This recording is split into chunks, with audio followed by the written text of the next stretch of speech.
Hello everyone, happy Halloween. Welcome to this night of horror. I love this holiday.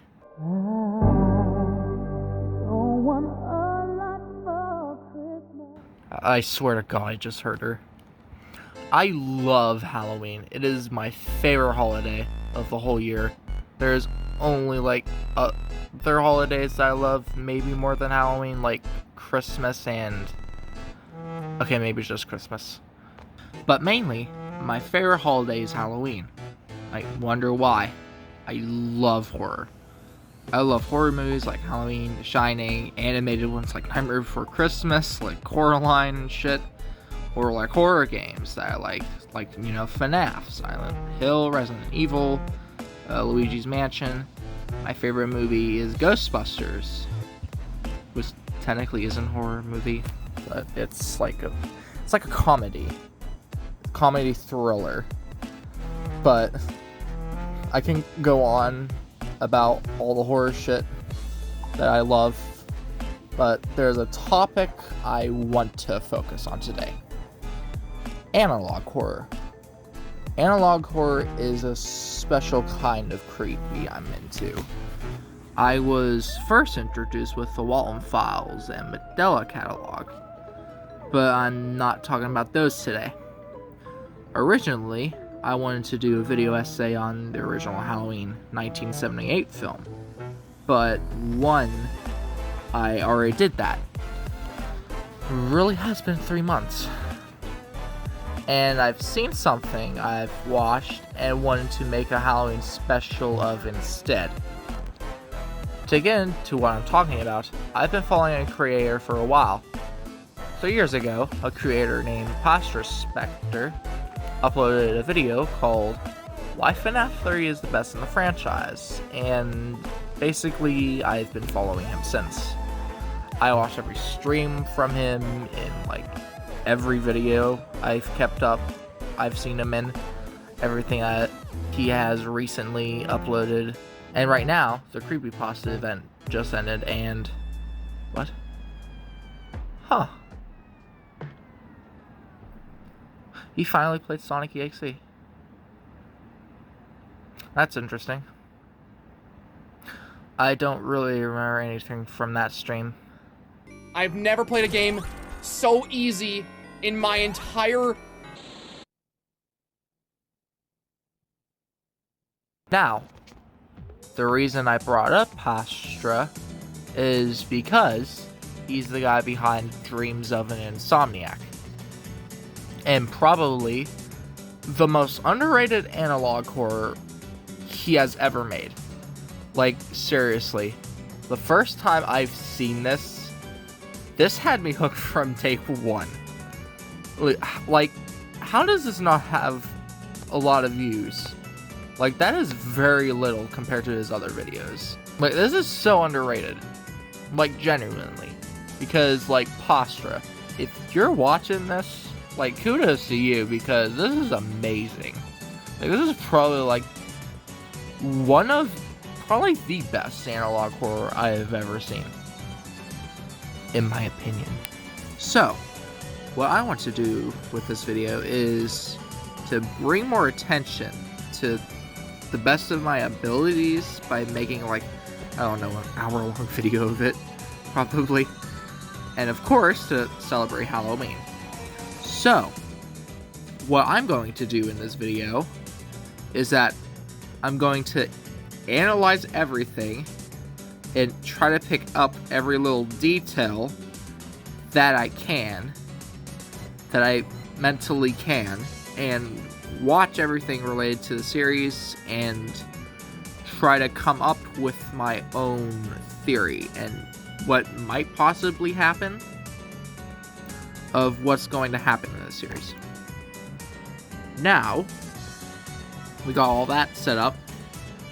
Get your popcorn ready, or whatever you're doing while watching me, and let's go on a little road trip. To Eastridge County. Now, before I begin the video, please, I heavily advise you to go watch Dreams of an Insomniac. It's honestly amazing that you should watch it before watching this video. I highly advise you to. And if you did already, then let's begin.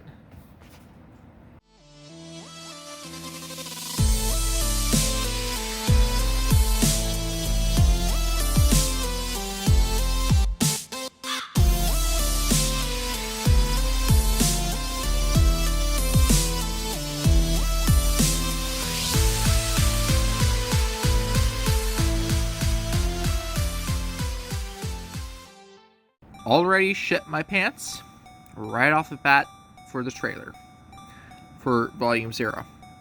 It shows a group of kids in a Halloween photo, and behind them, after seeing this a couple times, is probably Clyde's face behind them. Great start. Now, thankfully this video is like short. But, you know, it's just like a nice little teaser thing for his series. Not much to like theorize off of this. So let's move on to the actual volume, shall we? In the beginning, there's something speaking to you. And quote, "Your name is Tommy Merrick. While visiting your old family home, you stumble across a strange box of tapes in the attic. Out of curiosity, you decide to watch them on your old CRT. You think they might be haunted. While watching the tapes, you begin to see things that were meant to be there. For some reason, they oddly feel familiar to you. Dreams of an Insomniac, Volume 0. We then cut to a newsletter describing a break-in, but it's too blurry to see any of the text it says below.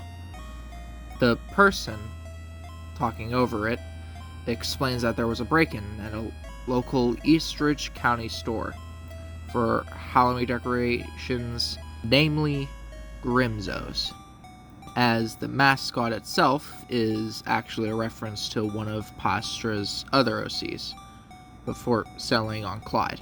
We then get 2 interviews, with one being the store owner, Rick Graham, talking about the store break-in and the robber only taking a Halloween spooky inmate costume, and nothing else was missing. They took no money. I wonder if the costume itself is just based off of a prison inmate or an asylum inmate.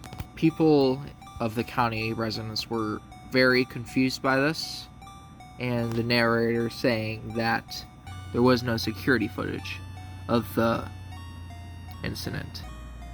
The other interviewer was with Sean Grimm, a skeptical civilian, having criticism about the break-in, if it was staged or not, and then starting to go downhill when he talks about the governor being corrupt, and hilariously cuts off from him saying whatever he was going to.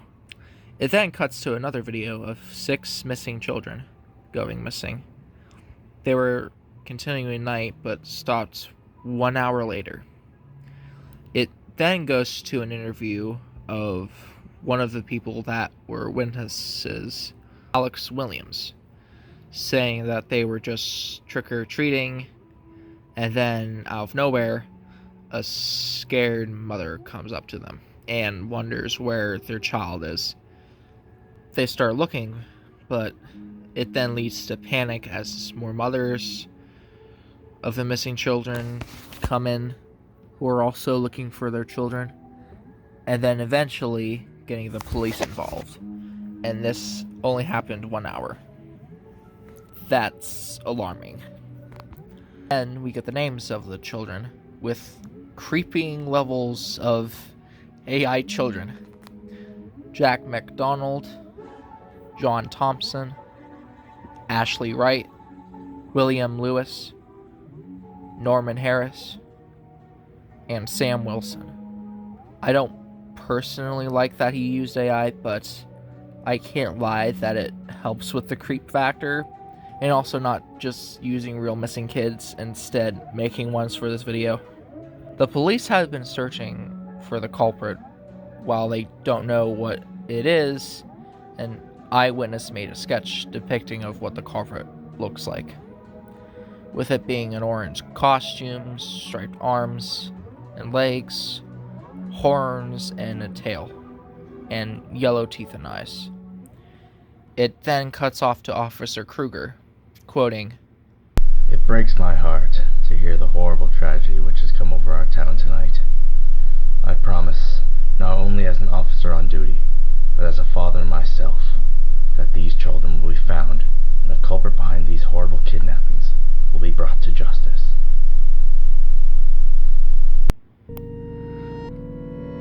And while his photo fades, we see behind him something disturbing, looking almost like a corpse.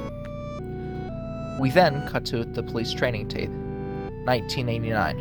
We see a dialogue quote, "On the night of October 6th, 1986, these photos were taken by a security camera located in the Grimso's retail store at exactly 6 a.m. We cut to the footage and eventually see this beauty.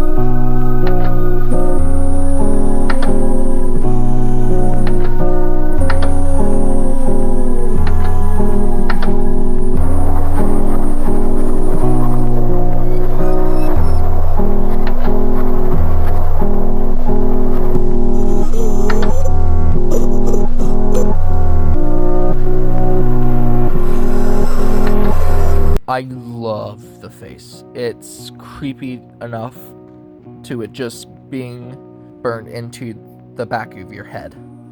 As he watches you, and even when you close your eyes, he's still there. No, seriously, if you look at his face for long enough, you can close your eyes and his face is bright enough to like be burned into your eyes, and you can like see him around your room. I love that concept, as I never seen any other analog horror do this before. This is like amazing. I love that concept. Also, note, this took place at exactly 6:06 a.m. on October 6, 1986. If y'all don't know, a certain number, 666, is usually the mark of the beast, or represents the devil himself in Christianity. Now, I don't know if he's an actual demon, or an alien, or something from another dimension. I don't know. I don't have the answer for that right now. As continuing the volume, it then cuts to text-to-speech talking about Officer Kruger, and, quote, "Warning, if you have problems with sounds and gruesome imagery, I suggest that you skip this part of the video and like come to this point. Okay? Okay."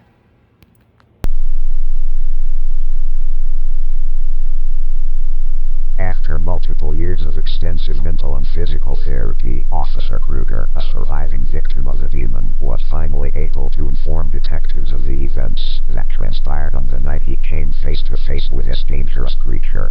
With the information he provided, we now have a better understanding of the capabilities of this threat and how our personnel can combat it.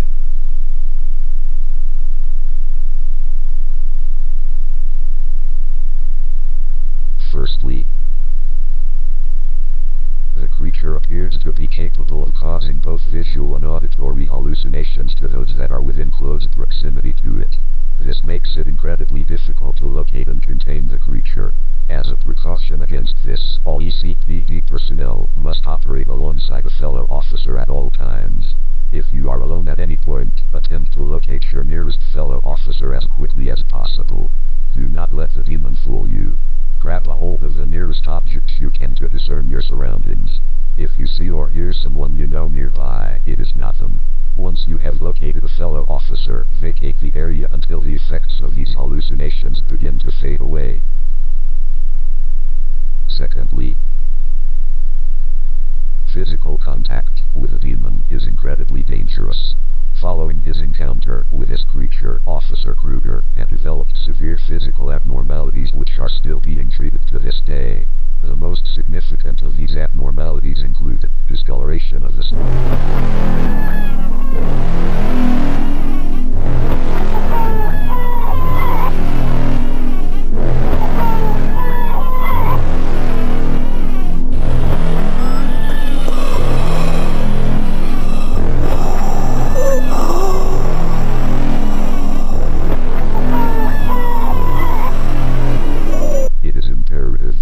ECPD personnel attempt to keep a level of distance from the demon at all times.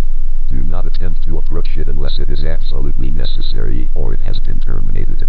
In the event that physical contact is made, approach a fellow officer as soon as possible and seek help. Finally, it is important that all ECPD personnel remember that the Eastrish demon is incredibly intelligent and is aware that it is being hunted. It will attempt to mislead you and will look for moments where you are most vulnerable. This creature should be treated as if it were human. Do not let it use its tricks against you. Do not let it touch you. Do not attempt to communicate with it. And above all else, do not trust anyone you encounter wearing this costume.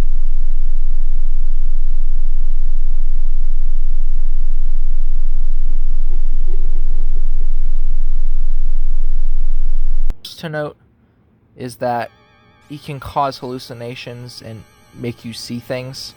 We also know that contact with him will disfigure your body and make your flesh fuse to your bones and skin and other body disfigurements. And third, he knows he's being hunted and is a very intelligent threat that itself is scary. Something dangerous also being possibly more intelligent than you is a scary thought. We then cut to footage that will probably get me copyrighted, but the footage also having his face burned into the screen. We then get an ESA alert, and then suddenly cuts to another PSA named Rules of the Season, and is presented by the Lankman Foundation and illustrated by Mortimer Gray. And then we go to how to be safe on Halloween. But don't worry, so long as these 5 simple rules are followed, you have nothing to worry about. Rule number 1. Remember the curfew. No trick-or-treaters should be outside past 6 o'clock p.m. That is when the Smiling Snatcher comes out to play. Rule number 2. Keep all doors and windows in your house locked. That way the Smiling Snatcher cannot come inside. Rule number 3. You do not hear the knocking at your doors or windows.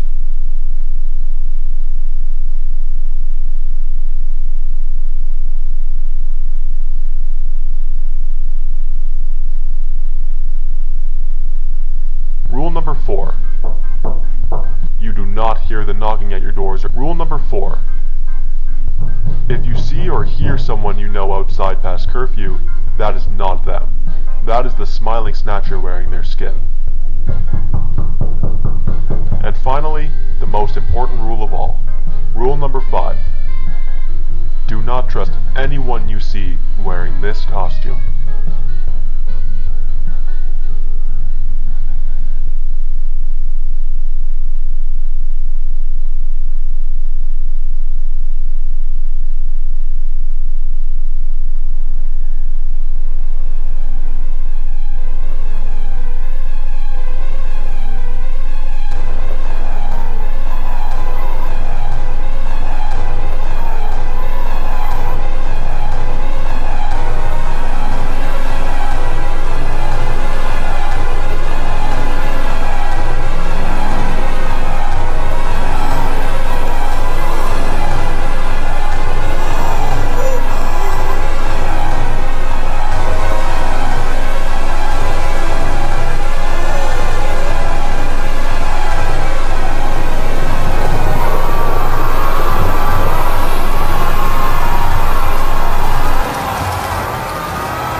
Firstly, the smiling snatcher wearing their skin? No thanks. Second, at the end, while the climax of the volume was happening, you can see a more detailed face of Officer Kruger without his face being covered by a black box, and my god, I want to die. Now, I didn't notice anything else while looking through this video. If I've missed anything from any of these, please let me know in the comments.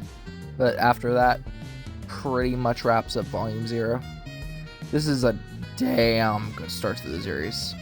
Now, let's move on to the next one.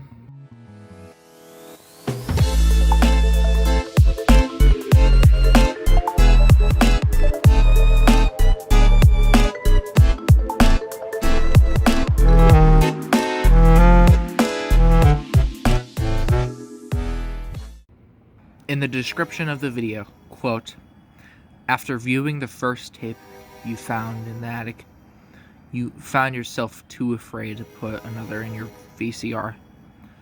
Trying to forget about what you saw, you went to bed that night to try and get some much needed rest.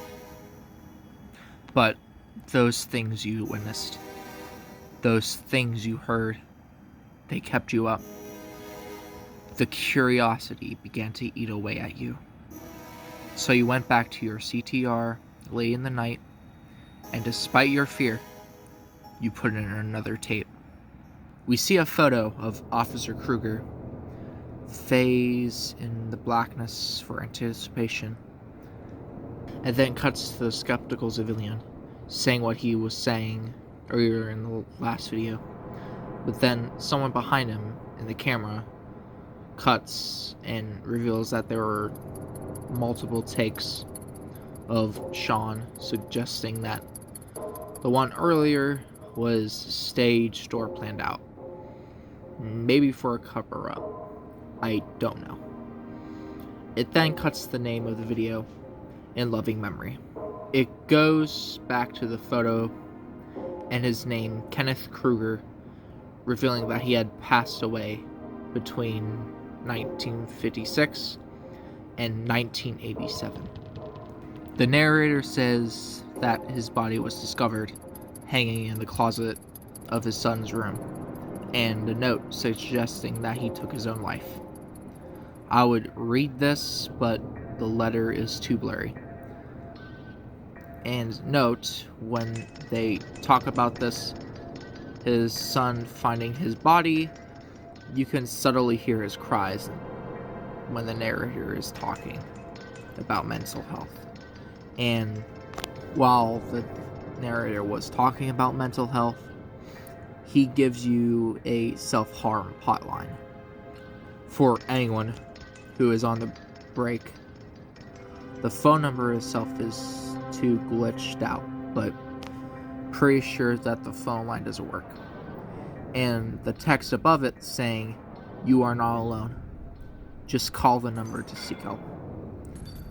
But quickly cuts to, "You are alone. This place will be your tomb." It then cuts to the image of the aftermath of Kruger's encounter from Clyde.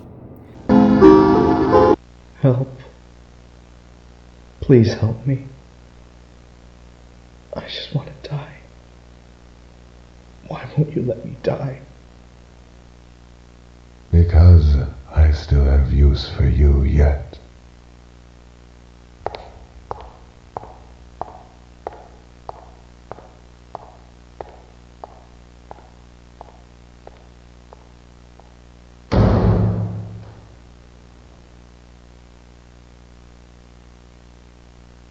And the date saying 1956, 1996. And during this, with the eyes from before and who Kruger was talking to, this is probably the doctor Probably because one of the names in the description suggesting that the doctor is probably Lankman, if the eye color didn't tell you earlier. Now, if you don't know who Lankman is, he hijacked Pastor's channel during the ARG. Now, I don't know what that has to do with Dreams of an Insomniac. Another thing to note, when the narrator was talking earlier while Kruger's death date was shown, it said 1956 to 1987. But when we were shown the aftermath of his encounter with Clyde, it said 1956 to 1996. Shady as fuck. Why the hell would they cover this? Did they also fake him self-harming himself? Was everything the narrator said was bullshit? Yes. Yes, it was. Why would they cover this? We'll find that out soon, but talking about this one is pretty mysterious. It raises a lot of questions that we might get answers to, but not right now. Let's move on to the next video.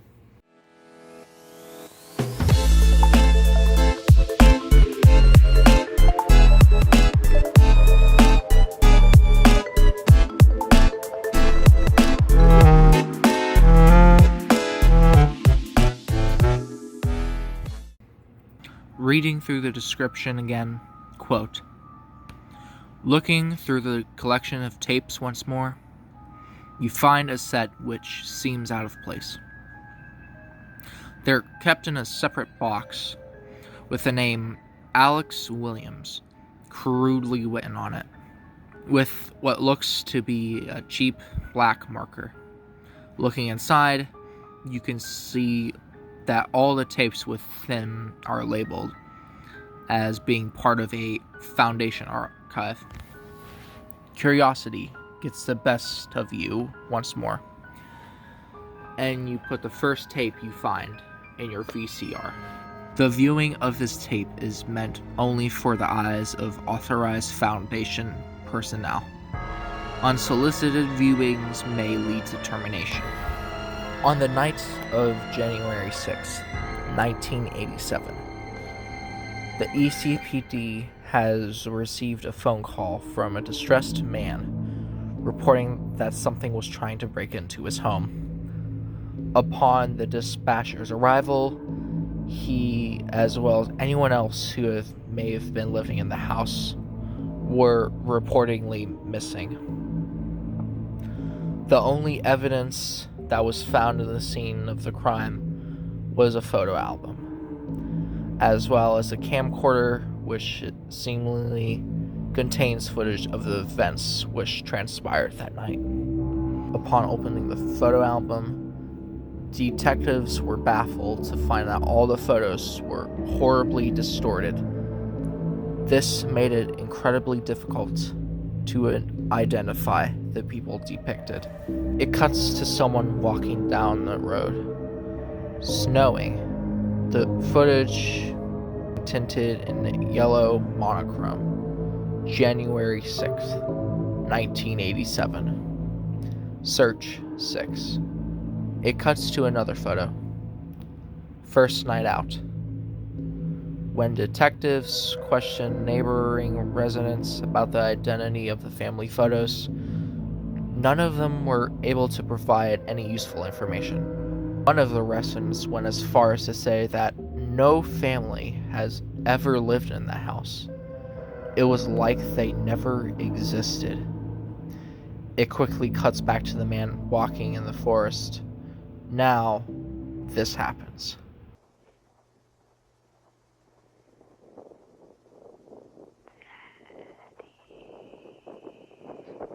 Sammy? Sammy, is that you?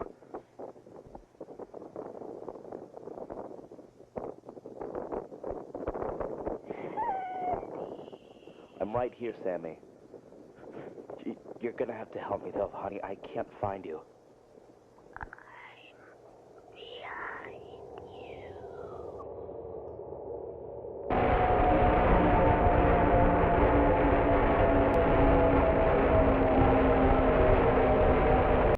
goodbye.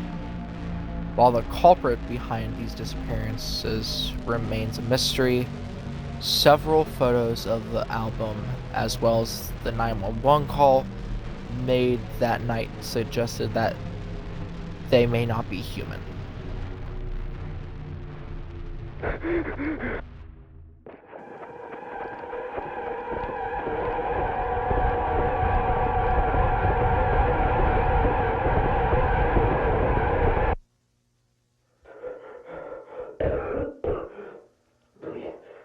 Please send help. There's someone or something trying to get in my house. I don't know what it wants. No, I didn't get a good look at it. But I'm telling you, it's the demon. It took him, and now it's going to take me.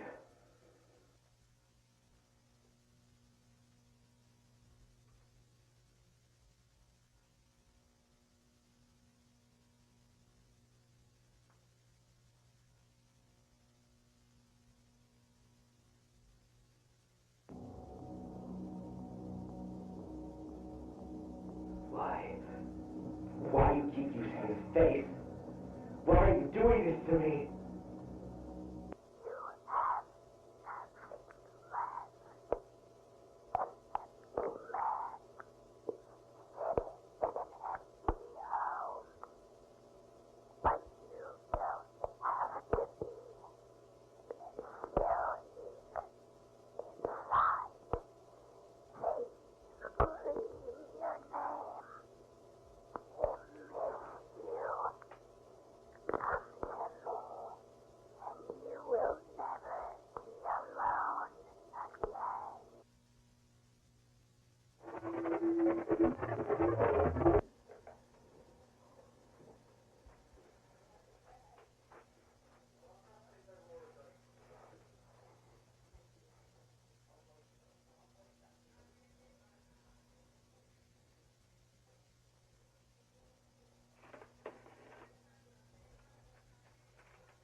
Hey, Chief.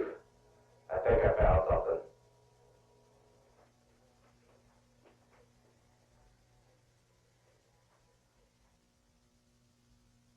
I love you.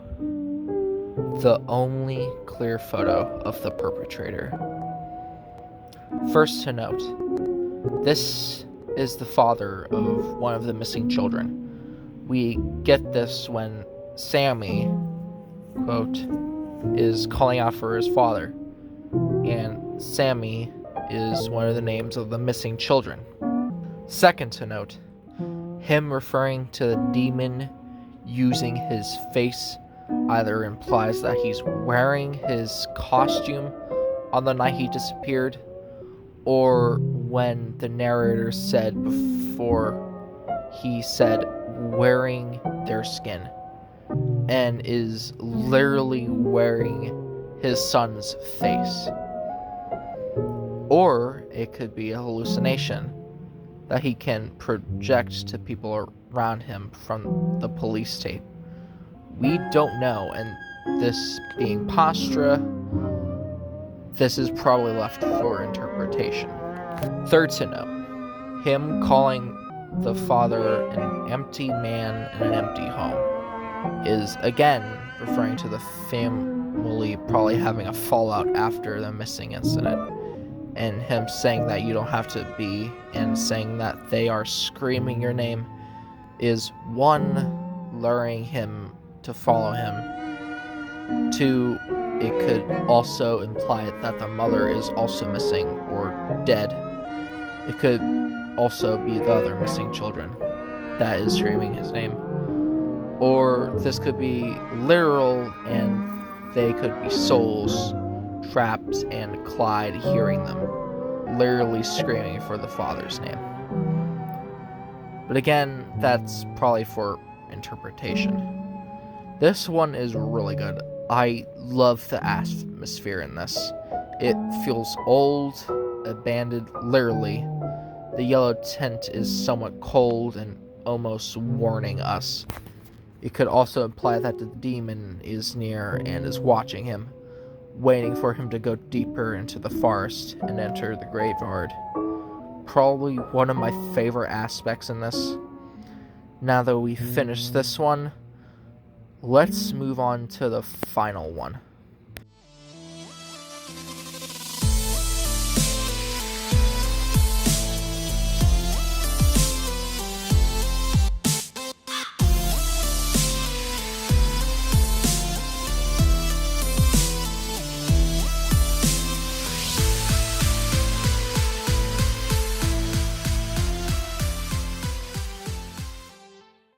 And here is the next quote in the description.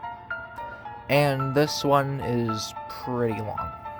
Quote, "After watching the collection of tapes, you knew what you had to do. Late that night, you left your home, hitching a ride with a taxi and making your way towards that place you saw in the tapes. You didn't know what to expect when you arrived there. For all you knew, it may not be around anymore. The thought of what you might see there terrified you, but filled you with a new purpose. You marched towards it regardless. Your driver dropped you off far from your destination, not wanting anything to do with you where you told him you were going, and so you walked. For hours, you walked along a pathway of dirt and gravel, passing through a part of the county that felt like a ghost town. It has been so long since you stepped foot here, yet everything felt so familiar. The moon loomed high overhead when you finally arrived at your destination. The Lankman's Asylum. The place now is boarded up and abandoned, a husk of its former self. You stood in front of the entrance to it for what felt like an eternity. You knew what you had to do there, but you didn't have the strength to do it. Eventually, the dread became too much to bear, so you turned away and ready to walk all the way back. But then you heard something. A bellowing, calling to you from deeper within the forest. You recognize the creature's call. Moved beyond the asylum as you venture into the forest to meet someone you never thought you'd see it again. I do have to put a warning, as this section contains flashing lights, graphic depiction of violence, and loud noises / jump scares. Skip to this time if you're not affected by any of these things. If not, you have been warned. The VHS starts with Alex Williams recording a VHS to tell the events of what happened at the asylum. A job that he quickly regretted and is now telling us as evidence. He began to tell us that he worked there since the day that the Halloween incident took place as witness protection. They say that he had information that they needed to keep safe, and they did this by giving him a job at the asylum. They kept very much supervision on him for years now. They told him that he was there to help Velvet victims, but very little information on that. It then cuts to more Lankman Foundation footage.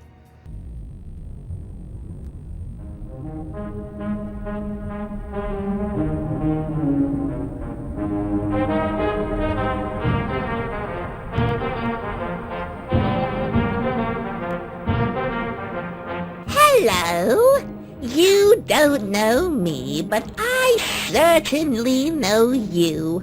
Allow me to introduce myself. My name is Lankman. or at least a cartoon version of the man himself, created by our lovely in-house animator, Mortimer Gray, who you may know for his work on the classic cartoon series Candy Mouse. I come to you all today to announce the founding of the Lankman Foundation, a new gateway into the future of Eastridge County.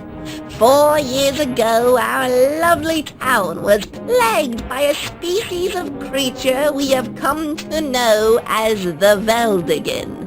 These dangerous creatures have continued to threaten our residents, with there being seemingly no end to the dangers they pose. Until now, our lovely founder, Herbert Lankman, created our foundation for the purpose of both containing this anomalous threat, as well as treating all those who have been affected by them. How does he plan to do this, you ask? Well, the answer is quite simple. Using the inheritance left behind by his father, Herbert Lankman got to work renovating and reopening the old Lankman's Asylum, repurposing it into a massive treatment center for all those who have fallen victim to the Veldigan. As well as this, he has been hard at work donating generous amounts to Eastridge County's police force, ensuring they can continue to do what they do best, protecting all of you. Here at the Lankman Foundation, we know these last couple of years have been scary, but don't worry. Soon enough, this will all be a thing of the past. If you or anyone you may know have any questions regarding the Foundation and what we do not hesitate to give us a call. Firstly, I want to talk about is that him talking about Herbert Lankman. This guy is seemingly the doctor that was at the end credits earlier when talking to Kruger. Second to note, the generous money they gave to the police department is definitely hush money. I quickly caught up on that when they said they are literally bribing the police to shut them up and keep them out of the way. For what reason is still unknown right now. Third to note is that there is an animator named Mortimer Gray in their facility. I don't know what the deal is with him yet. I do know that the name Mortimer is the name of one of Pastra's other OCs. I don't know much, but he might be important for later entries later on. Now we later cut to another scene with the phone call on the screen. The night of April 6, 1990. This phone call was made to the Eastridge County Police Department. This tape acts as the only archive of this call. All other records were to be purged.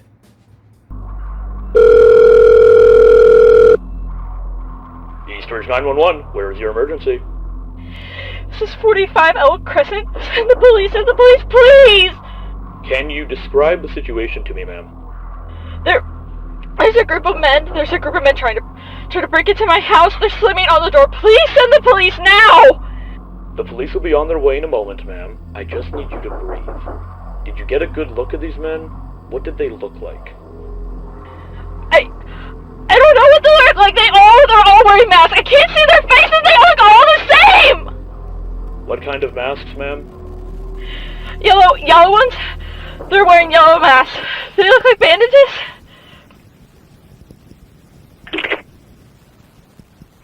Hello? Hello, is anybody there?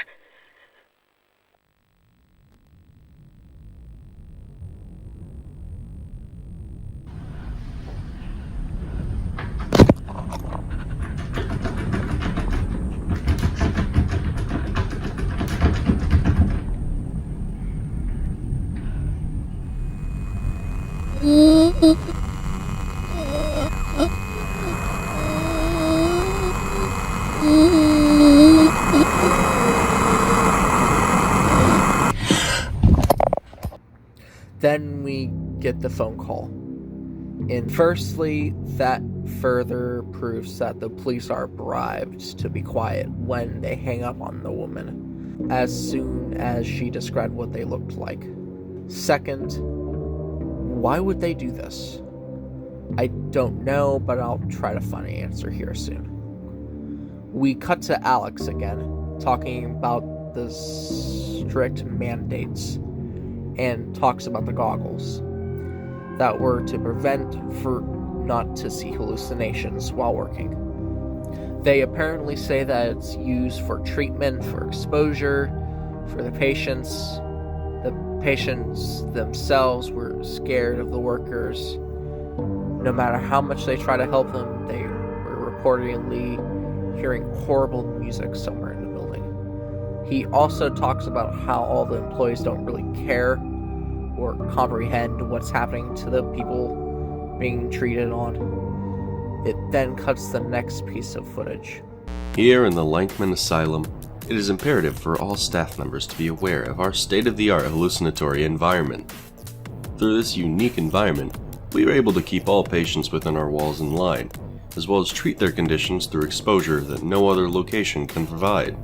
The amount of benefits this new technology can provide for the patients of our asylum is numerous, but you must remember that there are multiple precautions which have been put in place to ensure that you, our staff, do not suffer from the effects of our hallucinatory environment and can do your job correctly and safely. The first of these precautions should have been provided to you on your first day at the job, in the form of these specialized optical lenses. By wearing these red lenses, staff members will be able to see past the environment's effects, allowing for no mistakes to be made and a job well done. If at any point these lenses are to be removed, staff members will experience severe hallucinations which will make your work extremely difficult. The second of these precautions comes in the form of knowing what you should and should not be hearing when on the job. Although we have yet to develop a solution for auditory hallucinations, symptoms of them appear to follow a similar and predictable pattern. If you believe yourself to be hallucinating, ask yourself if you're hearing the voices of people that do not exist, distant music coming from an unknown location, Dr. Lankman requesting your aid, or the knocking of doors which do not exist. If the answer to any of these questions is yes, then you are hallucinating and should treat those sounds as if they do not exist. Moving on from our patented hallucinatory experiment, we next must discuss the role of another very important part of our facility. It is imperative that all staff members avoid any form of contact with the... Alex then talks about the caretakers and how they were one of the worst things in that facility. They were told to never interact with them, and they were very aggressive towards patients. They took the patients places they never know where, but then Alex talks about one night where they just had brought a new patient, a woman who looked like she was in her 30s. She had no diagnosis, and she looked physically fine. They didn't know what she was doing there, but they ignored it. But one night, she was screaming and caused a ruckus, and the 4 caretakers were dragging her out as she was screaming. When Alex was about to confront them, one other coworker stopped him and looked him dead in the eye and told him that it wasn't worth it. That's when Alex knew he had to do something about it. He tried to get as much information from his coworkers as possible. Many of them doubted him and said it wasn't worth it. And then he moved on to ask questions from the patients. Firstly, he had to talk to the woman firstly. Please don't hurt me.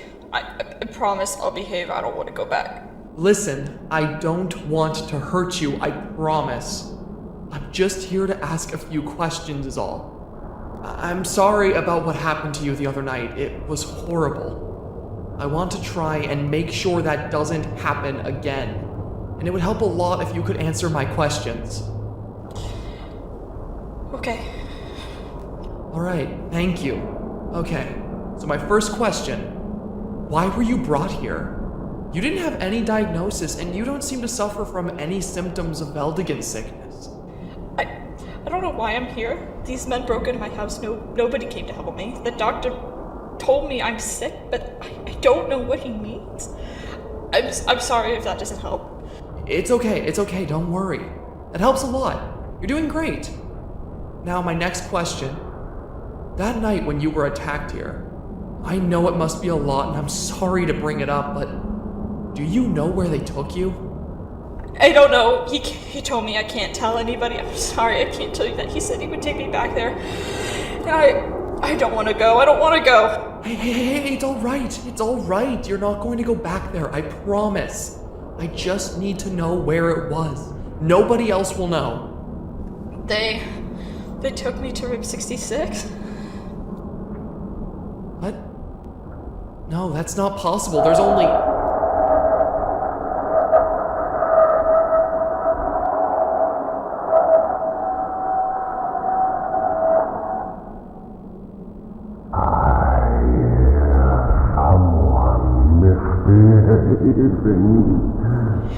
It's him! Just try He's going to take me back now!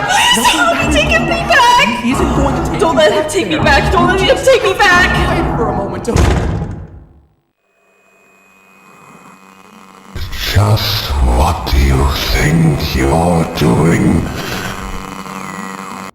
If this was really hallucinations, then how would the camera pick up on the doctor? Or the music mentioned earlier? We cut back to Alex saying everything was a blur. The caretakers came into the room and dragged her out somewhere where he didn't know. And they sent Alex off to work as like nothing had happened. The asylum was small, and she said she was taken to a room called room 66. But according to Alex, there wasn't a room 66. But then Alex realized something. While he was looking at the footage he recorded, the corner of the room, he spotted a camera. The asylum didn't have cameras, and he didn't see it. He wouldn't make the interview if he did see it. When he went back to the asylum, in the patient's room, there was no cameras. He thought maybe he was seeing things. And maybe he was.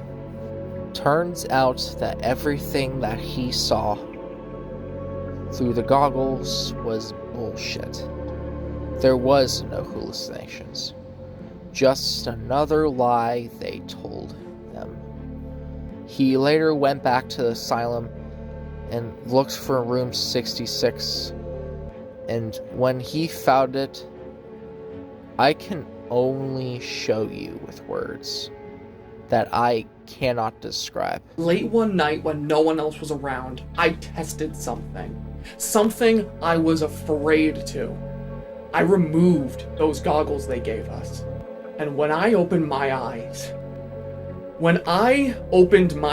everything looked the exact fucking same. Everything started to make sense after that. Who knows what they could have been hiding that we just couldn't see?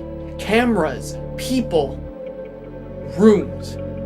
Suddenly, room 66 was terrifyingly possible, and I was going to find it.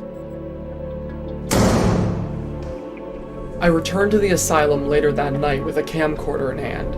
I figured that if it could show me where the cameras were in the corners of the patients' rooms, then it could help me find what I was looking for. I walked up and down the halls of that entire asylum, trying to find anything out of place. And eventually, I found it. I stood in front of that door for what felt like an eternity. A part of me wanted to know what was in there so badly, but another part of me just didn't want to see it. I was terrified, but I felt like I didn't have a choice. It didn't even feel like I was in control of my own body as I pushed that door open.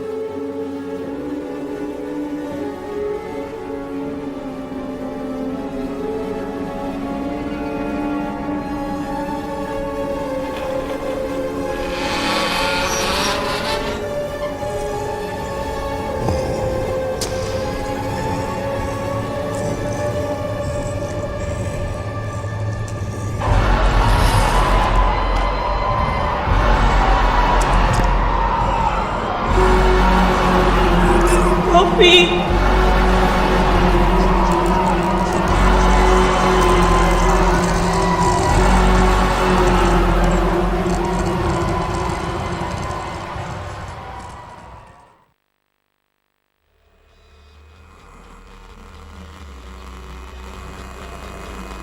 Looks like someone wandered somewhere they aren't supposed to be.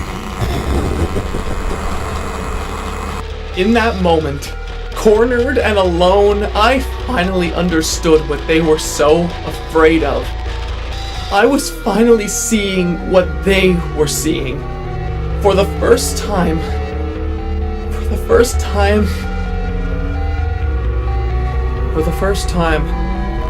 I saw his face.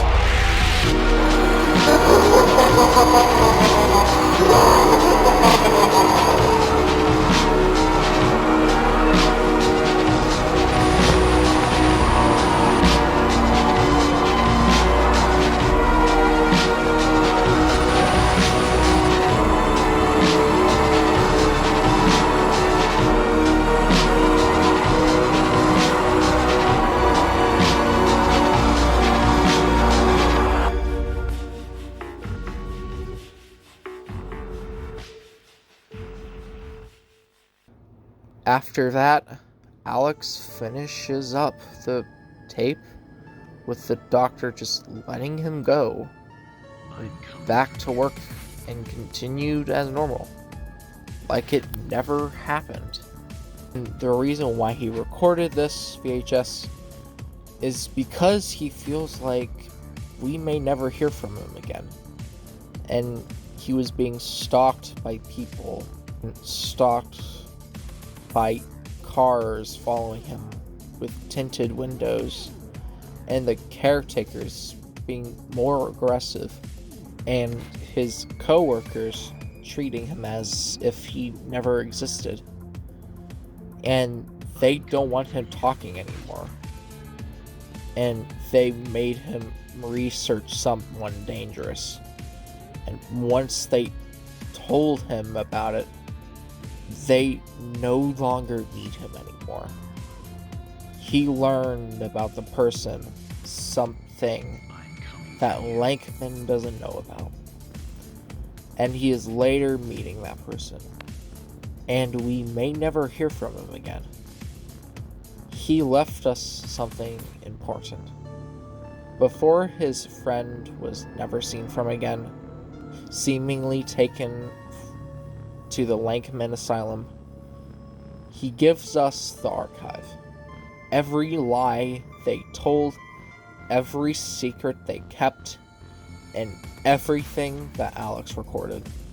He then takes a breath after he got everything off his chest, gets up, walks out of the room, and assumingly he goes to where he needs to, but behind him is Lankman with his piercing red eyes as he watches Alex. And judging of what Alex said earlier, we will probably never see him again in the series. We then finally get a to be continued with Winfrey in front of it, one of Postra's other OCs. That will definitely be the face of the next volume. Probably. First, what I want to note is that that Lankman himself, he's probably a Veldigan. him being exposed to long periods of time, seeing that Winfrey, the massive monster, in the middle of a massive fucking room, or another dimension, I don't know what the fuck it is, and his face being disfigured, and like the description of that contact with the Veldigan does to you. It's no different to what Lakeman looks like. Second, for a little bit, Winfrey being this massive thing in the room, saying earlier that you're not attacking Lakeman. It probably had an agreement with him in judging that woman earlier, her having no sickness, and was kidnapped, as she was probably sacrificed to him earlier by mimicking Sammy's voice.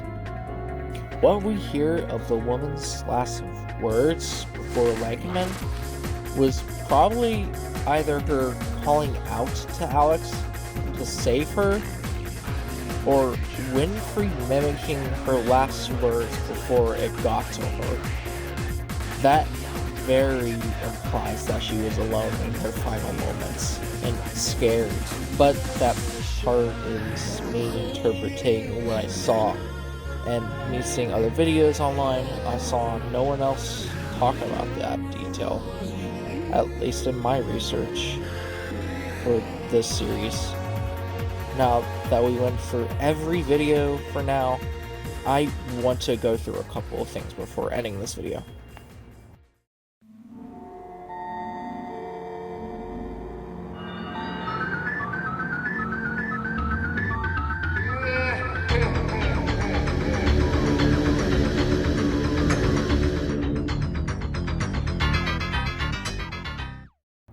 Firstly, I love the atmosphere of Eastridge County.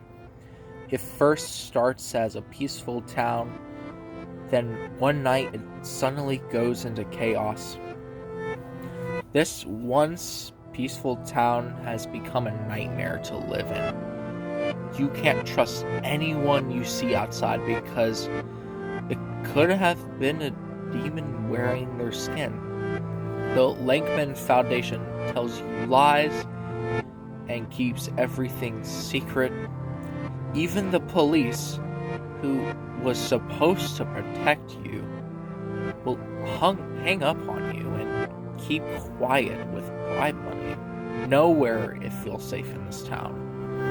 And things about this town, like the store being broke into and a costume being stolen, reminds me of Michael Myers stealing his mask, or the town itself having a mix of Mandela Catalog, Hawkins from Stranger Things, and Haddonfield from Halloween. And to talk about the asylum, I love the atmosphere in the asylum.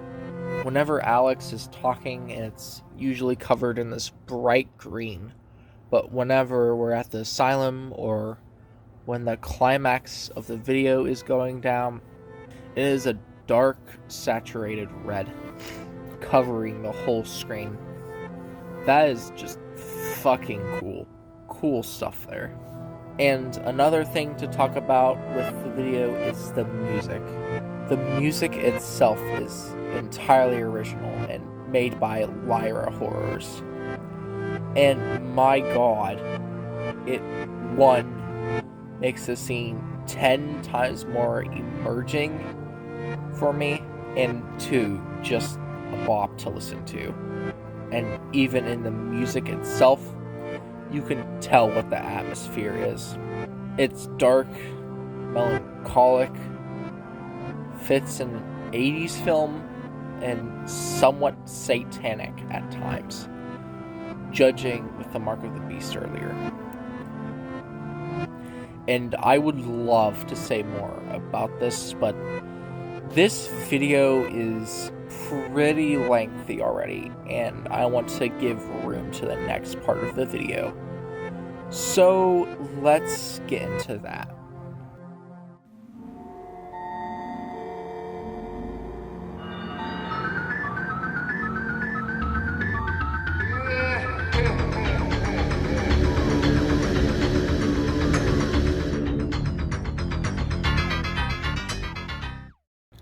Now, what my personal theory about this story and what's going to happen, you can say that it's a shot in the dark, but it is my personal conclusion of what's going to happen, and again is a theory, so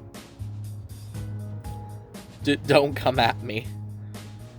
So what I think that's going to happen is a couple of things. One, Tommy is going to be revealed to be either a Veldigan or at least turn into one.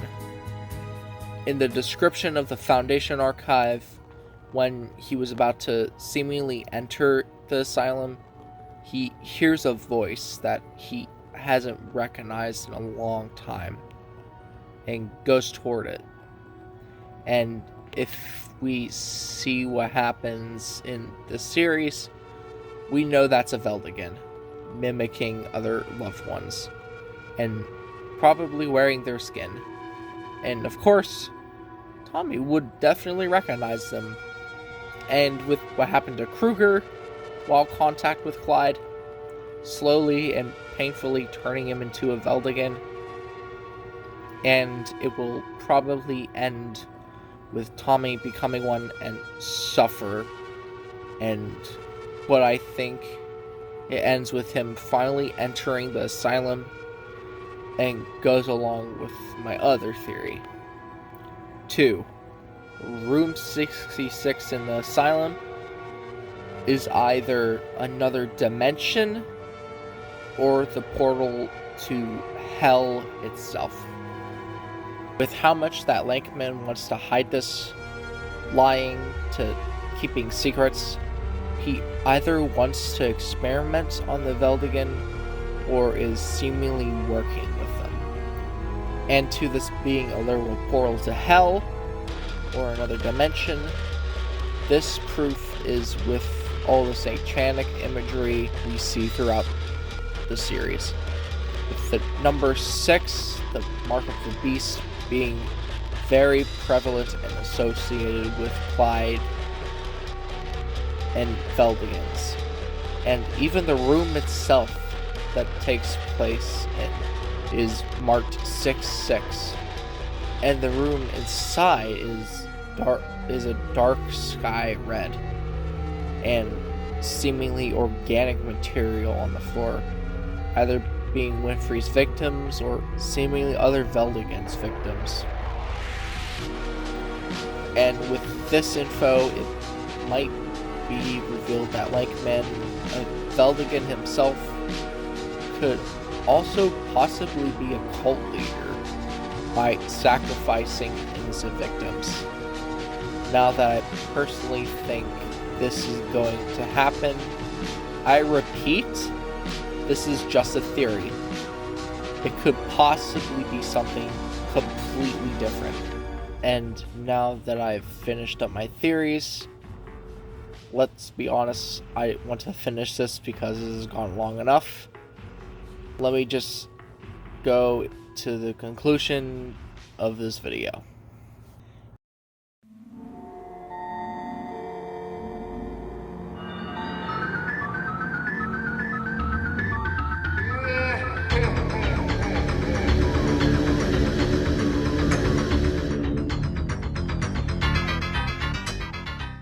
In conclusion to the video, Dreams of an Insomniac has to be one of my favorite pieces of analog horror of all time. This has such amazing cinematography, shots, the art is amazing, I love the music, I love this amount of effort that has been put into this. Now, if you still haven't watched Dreams of an Insomniac, I very much suggest that you still watch it. I've put a link in the description and a link to Pastra's channel. And what I've said time and time again, I'm telling you again, you need to watch it. Now for the end of this video, thank you for sticking through all of it and watching until the end. And again, thank you for everything.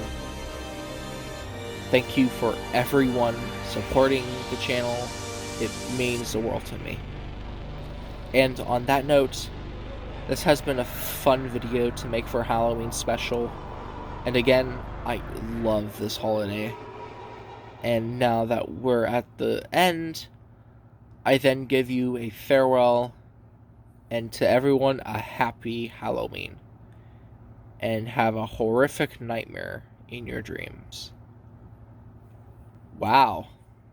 I guess you could say you had a dream of an Insomniac.